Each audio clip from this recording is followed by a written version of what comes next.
భారత సైన్యంలో భైరవ్ బెటాలియన్‌ను ఏర్పాటు చేశారు. ఈ భైరవ్ బెటాలియన్ ప్రత్యేకతలు ఏంటంటే, అత్యంత తక్కువ సమయంలో ఎక్కువ వేగంతో ప్రతిస్పందిస్తుంది. అదేవిధంగా ప్రత్యర్థులపైన దాడులు చేస్తుంది. అత్యంత శక్తివంతమైన ఆయుధాలు ఈ యొక్క బెటాలియన్ వద్ద ఉంటాయి. సో, ఈ ఈ బెటాలియన్‌లో దాదాపు 250 పైన జవాన్లు ఉండనున్నారు. సో, అంటే ఇటువంటివి రాబోయే 6 నెలల్లో దాదాపు 25 బెటాలియన్‌లను ఏర్పాటు చేయనున్నట్టు సైన్యాధికారులు వెల్లడించారు ఇప్పటికే.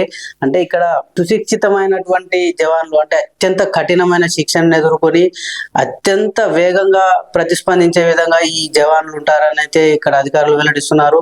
ఇప్పటికే దాదాపు ఒక 5 బెటాలియన్లు సిద్ధమైనాయి. ఆ 5 బెటాలియన్లు ఏదైతే నవంబర్ 1 నుంచి సైన్యంలో చేరనున్నట్టుగా సైన్యాధికారులు అయితే ఇప్పటికే వెల్లడించారు. అంటే ఇక్కడ ఇటీవల కాలంలో ఇటు చైనా నుంచి కావచ్చు, అటు పాకిస్తాన్ నుంచి కావచ్చు, ఇటు బార్డర్లో అంటే ఇండియాకు నలువైపులు ఉన్న బార్డర్లో కొంతమేర ఉద్రిక్తతలు పెరిగిన నేపథ్యంలో ఇలాంటి బెటాలియన్ల అవసరం ఎక్కువగా ఉన్నది కాబట్టి, సో ఇలాంటి బెటాలియన్ ఏర్పాటు చేసి శత్రువులను, అదేవిధంగా ఇతర దేశాలను ఎదుర్కొనే విధంగా ఇటువంటి బెటాలియన్ సంసిద్ధత చేస్తున్నట్టు కేంద్ర ప్రభుత్వం అయితే వెల్లడించింది.